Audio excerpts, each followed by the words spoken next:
እሺ እንዴት ናችሁ? የውርስ ህግን በተመለከተ ዛሬ ኢንትሮዳክሽን የምናየው ይሆናል።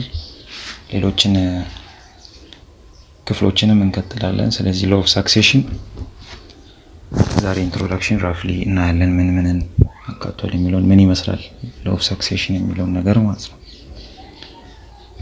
እሺ እና በዚህ ኢንትሮዳክሽን ፓርት ላይ የምናየው የተለያዩ ተርሞች ዲፊኒሽናቸውን ትርጉማቸውን እናያለን። የውርስ ህግ አስፈላጊነት እናያለን እና ደግሞ አንዳንድ ጉዳዮች ጥያቄዎች አሉ አድሬስ ማድረግ የሚገባቸው እነሱንም አድሬስ ለማድረግ እንሞክራለን። ከዛ ኢትዮጵያ ላይ ምን ይመስላል የውርስ ህግ እና ምንጩ ስትራክቸሩ አወቃቀሩን በተመለከተ እሱንም እናያለን። ሌላው ደግሞ ጁሪስዲክሽን የውርስ ህግን የማውጣት ስልጣን የማን ነው የሚለውን በዚህ ከቨር እናደርጋለን። ስለዚህ ከመጀመሪያው ስንጀምር ዲፋይን እናደርጋለን ምንድነው ውርስ ማለት ወይም ሳክሴሽን በእንግሊዘኛው ምን ማለት ነው የሚለውን ነገር ስናይ ምን ይለናል? Succession is the transfer of the whole estate of the deceased person to one or more living persons. Hence, it is mode of transfer of the entirety of the property rights and obligations of a person upon his death to the living. ስለዚህ succession ማለት ምን ማለት ነው? ስለዚህ ምንድነው? it is transfer ነው።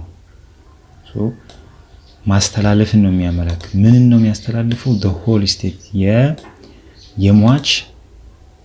የሟች ንብረት አጠቃላይ ንብረትን አንድ ወይም ከዛ በላይ ለሆኑ በህይወት ላሉ ሰዎች። ስለዚህ የአንድ ዲሲዝድ ፐርሰን ማለት ሟች ነው። ስለዚህ የሟችን አጠቃላይ ንብረት አንድ ወይም ከዛ በላይ ለሆኑ ሰዎች ትራንስፈር የምናደርግበት ነው ሰክሴሽን ማለት። ስለዚህ it is what mode of transfer of the entirety of the property rights and obligation መፍትን ብቻ ሳይሆን ኦኬ ግዴታን ጭምር ነው የሟችን ለሌሎች የምናስተላልፈው የሚል ዲፊኒሽን አለው። ስለዚህ ዲቴል ደግሞ በየቻፕተሩ ስንሄድ ነው ምንድነው ራይት እና ኦብሊጌሽን ሲባል ምን አይነት ራይቶችን እና ኦብሊጌሽኖችን ነው ትራንስፈር የምናደርገው። ለምሳሌ አሁን አንድ ሰው በመስሪያ ቤት ይሰራል። በዛ መስሪያ ቤት የሆነ ኃላፊነት አለው። ይሄ ኃላፊነት ስራ አለው አይደለ? ስለዚህ ያንን ሲሰራ እዛ ላይ መስራት ያለበት ኃላፊ ግዴታ አለበት ፕላስ የሚያገኘው ጥቅም በተመለከተ መብት አለው። ይሄ ሰውዬ ቢሞት ልጆቹ ሁሉንም ከመስሪያ ቤቱ ጋር የተገናኙ መብቶችንና ግዴታዎችን ይወርሳሉ እንዴ? ወይስ ለነሱ ትራንስፈር ይተላለፋሉ ወይስ አይተላለፉ? እሱ ኔክስት እናያለን። ግን አሁን ዲፊኒሽን ስለሆነ ዲፊኒሽኑን በዚህ መልክ ያዙት። ሌላ ዲፊኒሽን በተመለከተ ዴሪቬቲቭ ሚኒንግን በተመለከተ ስናይ sometimes used to denote the totality of the estate አሁንም አጠቃላይ የሟችን ንብረት የቀረ ማለት ነው ሟች ያስቀረውን እና ከዛ ደግሞ ኋላ በወራሾች የሚወሰድን ንብረት ያመለክታል ነው የሚለው። ስለዚህ በውርስ ህግ ላይ ሁለት አይነት ውርስ አለ። የመጀመሪያው ተስቴት እንላለን፣ ሁለተኛው ኢንተስቴት ይባላል። በሁለቱ መካከል ያለው ልዩነት ምንድነው? ተስቴት ሲሆን ኑዛዜ አለ፣ ሟቹ ኑዛዜ ያስቀምጣል። ስለዚህ ውርሱ የሚካሄደው በተቀመጠው ኑዛዜ መሰረት ይሆናል ማለት ነው። ኢንተስቴት ከሆነ ደግሞ ምን የለም? ኑዛዜ የለም። ኑዛዜ ከሌለ እንዴት ነው ውርስ ሂደቱን የምናካሂደው የሚለውን በተመለከተ በህግ ነው።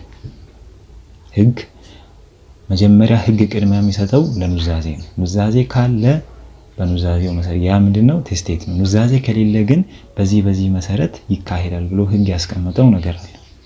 በቀጣዮቹ ቻፕተር የምናየው ነው የሚሆነው ሞር ኢትዮጵያ ላይ እንዴት ነው ተፈጻሚ የሚሆነው። ስለዚህ ቴስቴት ሳክሴሽን ምንለው መቼ ነው? when the devolution of the estate takes place according to the will of በሟቹ ኑዛዜ መሰረት ክፍፍሉ ሲካሄድ ማለት ነው። ንብረት ክፍፍሉ ኢንተስቴት ደግሞ መቼ ነው? when there is no will ኑዛዜ ዊል ማለት በውርስ ህግ ኑዛዜ ነው። እሺ ስለዚህ በሟች የተቀመጠ ኑዛዜ ሳይኖር ሲቀር ወይም የተቀመጠው ኑዛዜ ኢንቫሊዴትድ ማለት ለምሳሌ ኑዛዜ ኢንቫሊዴት ሊሆን የሚችለው ህግ አንድ ኑዛዜ እንደዚህ መሆን አለበት ይላል። ለምሳሌ አሁን ኑዛዜ በጽሁፍ መደረግ ያለበት ኑዛዜ አለ። ኑዛዜ የራሱ አይነቶች አሉ። አንዱ በጽሁፍ የሚደረግ ነው። በጽሁፍ የሚደረግ ኑዛዜ ይሄን ማሟላት አለበት ይላል።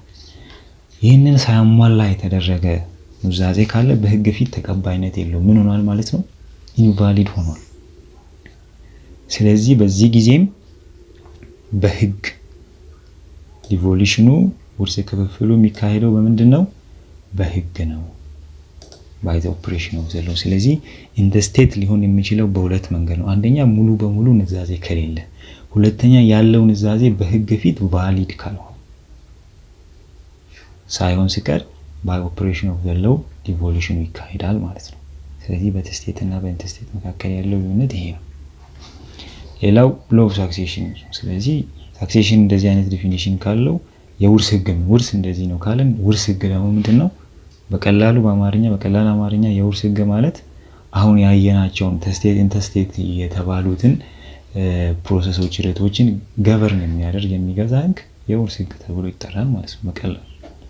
ስለዚህ the body of law የህግ አካል ነው which governs the manner in which and to whom the rights and obligation of the deceased person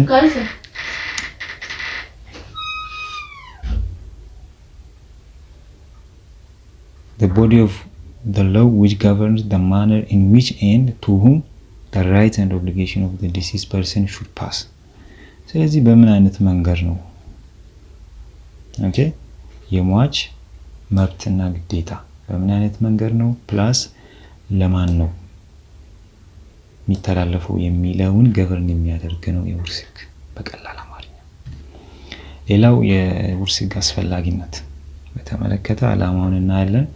ስለዚህ avoiding strife and disorder, maintenance of peace and order in society ይሄ ግልጽ ነው። ስለዚህ ውርስ ህግን በተመለከተ በተለያዩ ሰዎች መካከል አለመግባባት ሊነሳ ይችላል። ስለዚህ ያንን አለመግባባትን አቮይድ አድርገን ፒስ ኤንድ ኦርደርን በሶሳይቲ ውስጥ ለማስጠበቅ የውርስ ህግ ያስፈልጋል። ሁለተኛው ኢኮኖሚክ ፕሮዳክቲቪቲን ኢንካሬጅ ያደርጋል ይለናል። it encourages economic productivity by providing guarantees that whatever one has labored on or created will be passed on to his close next of kin። ስለዚህ ያንድን የኢኮኖሚክ ፕሮዳክቲቪቲን ኢንካሬጅ ለማድረግ ሌላው ኢንኢኳሊቲን ሪዲዩስ ያደርጋል እና ለምሳሌ አንድ አባት ልጆቹ ውርስ ሲያወርስ በህግ አሁን ምንድነው የሚለው እኩል መውረስ አለባችሁ ነው የሚለው። ስለዚህ የውርስ ህግ ባይኖር አባት ለአንዱ ብዙ ንብረት አውርሶ ለዛኛው ደግሞ ያነሰ ሊያደርግ ይችላል። ስለዚህ እንደዛ አይነት ነገር እንዳይፈጠር የውርስ ህግ ዓላማ አስፈላጊ ነው ማለት ነው። የመጨረሻው ሶሻል ዌልፌር ኢፈርት ኦፍ ዘ ስቴት ምን ያደርጋል? ሳፖርት ያደርጋል። እንዴት ነው ሳፖርት የሚያደርገው? letting the estate of the person dying intestate pass to the public treasury rather than go to enrich distant relatives። ስለዚህ ሩቅ ያሉ ዘመዶች ጋር ከሚሄድ አይደለ ስለዚህ እዚህ ቅርብ ያሉትን ሰዎች የሟች ንብረት ለነሱ እንዲተላለፍ። ሌላ ደግሞ ሌቪንግ ታክሴሽን ታክስ የውርስ ህግን ኢምፖዝ ይደረጋል። ስለዚህ ውርስ ታክስ ግብር ማለት ነው። ስለዚህ በዚህ ወይ ሶሻል ዌልፌርን ምን ያደርጋል? ሳፖርት። እንደዚህ አይነት ዓላማ አለው የውርስ ህግ ይለናል። ሌላው አድሬስ ማድረግ ያለንባቸው ነጥቦች አሉ። እነዚህን እንግዲህ እንደ ጥያቄ አንስተናቸው ወይም ለማውራት እንሞክራለን። ግን በዋናነት የምናየው በቀጣይ አሁን ኢንትሮዳክሽን ስለሆነ ቻፕተር 1 ቻፕተር 2 3 ቻፕተር ነው ያለው። ብዙ የሚከብድ ነገር የለውም። ስለዚህ እነዛ ቻፕተሮች ላይ ያሉ ባሉ ኮንሰፕቶች ነው ይሄንን ጥያቄ አድሬስ ልናደርግ የምንችለው። ለምሳሌ how should the state of the deceased devolve to one or more? እንዴት ነው የሟች ንብረት ክፍፍል የሚደረገው በምን አይነት መንገድ ነው? ይሄን እንግዲህ በቀጣዩ ቻፕተሮች ነው ልናይ የምንችለው። አሁን ላይ እንደዚህ ነው ብሎ ባጭሩ ለመናገር ይከብዳል። ምክንያቱም ዝርዝር ነገሮችን ማየት ስላለብን። ሌላ ለማን ነው የሚደርሰው የውርስ ንብረቱ? እና ደግሞ how are they እንዴት ነው እነዛን ሰዎችን ምን ለየው? ዝም ብሎ መጥቶ አንድ ሰው እኔ የዚህ ሰውዬ ሞተ ከዛ እኔ ወራሽ ነኝ ብሎ ቢመጣ እንዴት ነው አይደንቲፋይ አድርገን ሰዎችን ለይተን ውርስ ንብረቱን የምናስተላልፈው የሚለውን ነገርን ከቨር እናደርጋለን ማለት ነው። አሁን ኢንትሮዳክሽን ስለሆነ ቀጣይ ላይ እናየው ነው። ሌላው should testamentary disposition be allowed under what condition? ስለዚህ እንደዚህ አይነት ነገሮች ይፈቀዳሉ ወይስ አይፈቀዱ? who should inherit in case of intestate succession? testamentary testate እና intestate ቅድም ብለናል አይደለ? ስለዚህ በኑዛዜ ይቻላል ወይስ አይቻልም? በምን አይነት ኮንዲሽን ነው ይሄ? ስለዚህ ኢንተስቴት ታክሴሽን ሲሆን ደግሞ ማን ነው የሚወርሰው? ኢንተስቴት ቅድም ምን ብያለሁ? ኑዛዜ ከሌለ ወይም ያለው ኑዛዜ በሕግ ፊት ተቀባይነት የሌለው እንደሆነ ኢንተስቴት ነው። ስለዚህ ኢንተስቴት ሲሆን ማን ነው ወራሽ? ሰውየው ለምሳሌ በዊሉ በኑዛዜው ከልጆቹ አንዱን ረስቶ ለሌላ ሰው ንብረቱን ውርስ ጽፎ ሊሆን ይችላል። ስለዚህ ይሄ ደግሞ ልጁን ከነቀለ በሕግ ፊት ተቀባይነት ላይኖረው ይችላል። ስለዚህ በሕግ ፊት ተቀባይነት ከሌለው በሕጉ መሰረት ነው ኑዛዜውን የምናስፈጽመው። ስለዚህ ስናስፈጽም ውርሱን ስናስፈጽም ማን ነው በመጀመሪያ ደረጃ ወራሽ የሚሆነው የሚለውን ሕጉ ላይ ነው የምናየው። ሌላው እንዴት ነው ዋይንድ አፕ የሚደረገው? ኦኬ ዋይንድ አፕ የሚዘጋው እንዴት ነው? ከክፍፍል በፊት ለምሳሌ ወራሾች ቢኖሩ ብዙ ወራሾች ሊኖሩ ይችላሉ። ስለዚህ እነዛ ደግሞ ንብረቱን ይከፋፈላሉ ምናምን።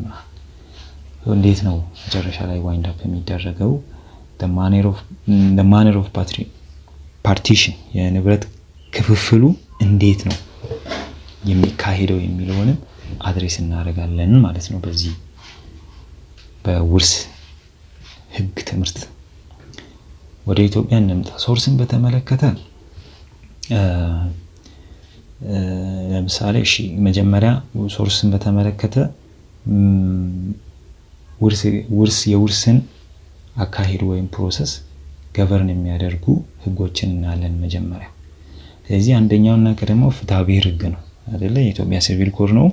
ከአንቀጽ 826 እስከ 1125 ድረስ ያለው ድንጋጌዎች የውርስ ሕግን ገቨርን ያደርጋሉ። በዛ ነው ገቨርን የሚደረገው ውርስ have to be read in conjunction with ሌሎች ኮንስቲቱሽን፣ ፋሚሊ ሎው፣ ንብረት ሕግ፣ ሎው ኦፍ ኦብሊጌሽን ማለት ኮንትራት ነው። ስለዚህ እነሱ ጋርም አንድ ላይ እያጣመርን ነው ልናይ የምንችለው። ሌላው ሕገ መንግስቱ ነው። ሕገ መንግስቱን በተመለከተ አንቀጽ 34 ንዑስ አንቀጽ 5 ላይ የተቀመጠ ነገር አለ። ስለዚህ ሪሊጂየስ ኤንድ ካስተመሪ ሎዎች ተፈጻሚ የሚሆኑባቸው ሁኔታዎች አሉ። ስለዚህ ውርስን በተመለከተ በምናካሂድበት ጊዜ ምን ልናደርግ እንችላለን ነው? ሪሊጂየስ ኤንድ ካስተመሪ ሎዎችን ተፈጻሚ ልናደርግ እንችላለን የሚለው ነገር ነው። ያው በሶሳይቲ መካከል እነዛን ግለሰቦችን ያሉበት ማህበረሰብ የሆነ የራሱ ካስተመሪ ፕራክቲስ ሊኖረው ይችላል።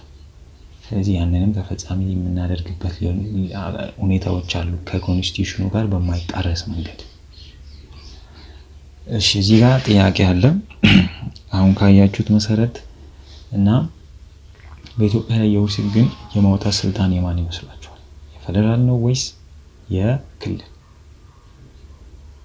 እንግዲህ ውርስ ቀላል ኢሹ አይደለ?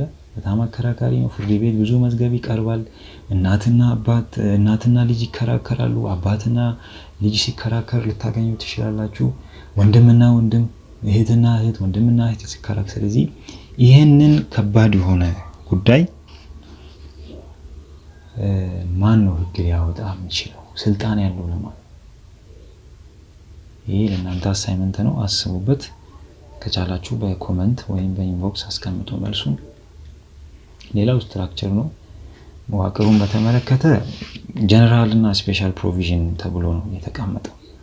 ጀነራል ፕሮቪዥን የምንላቸው ከአንቀጽ 826 እስከ 841 የተቀመጡ ናቸው። እነዚህ ጀነራል የምንላቸው ለቴስቴትም ለኢንተስቴት ታክሴሽንም ተፈጻሚ የሚሆኑ ናቸው። ስፔሻል ፕሮቪዥን ግን ለይቶ እነዚህ ሩሎች እነዚህ ድንጋጌዎች ለቴስቴት ብቻ፣ እነዚህ ደግሞ ለኢንተስቴት ተብሎ በዚህ አይነት ነው በፍትሐ ብሔር ሕጋችን ላይ አወቃቀሩ ማለት ነው ውርስ ሕግ። ስለዚህ ጀነራል ፕሮቪዥኖች እዚህ ጋር ማንበብ ትችላላችሁ። ለሁለቱ ነው አፕላይ የሚያደርጉት። ስለዚህ ለቴስቴትም ፕላስ ደግሞ ውርስ የሚከፈትበት ምሳሌ ምን አይነት ንብረቶችን ነው ውርስ ውስጥ ሁሉ ንብረት ይገባል አይገባም፣ ደግሞ ለመውረስ ካፓሲቲ አላቸው የላቸው፣ ወራሾቹ ኬፓብል ናቸው አይደሉም የሚሉትን እነዚህ ነጥቦች በጀነራል ፕሮቪዥን ስር ነው የተካተቱ። ስለዚህ ስፔሻል ላይ በተመለከተ ይሄው ስፔሻል ሩልስ ኦፍ ስቴት፣ ኢንተስቴት፣ ከዛ ሩልስ ገቨርኒንግ አድሚኒስትሬሽን፣ ሊኩዊዴሽን፣ ፓርቲሽን። ስለዚህ ማን ነው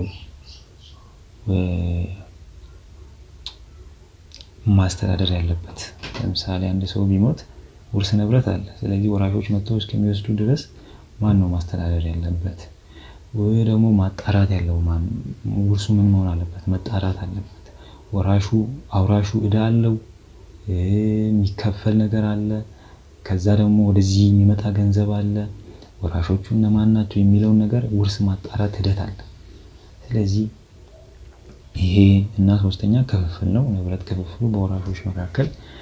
እነዚህ ነገሮችን ኢንክሉድ የሚያደርገው ስፔሻል ፕሮቪዥኑ ነው ማለት ነው። ስለዚህ ኢንትሮዳክሽን ፓርታችን ለዛሬ ይሄን ይመስላል። ኔክስት ቻፕተር 1 እንጀምራለን። ውርስ ሕግ እንግዲህ ሁሉንም ሰው የሚመለከት ነው። አይ ሆፕ ትወዱታላችሁ። በጣም ቆንጆ ኮርስ ነው። ስለዚህ ዩቲዩብ ላይ ተከታተሉ፣ ሰብስክራይብ፣ ሼር እያደረጋችሁ እንግዲህ ኔክስት እንገናኝ። ታንኪዩ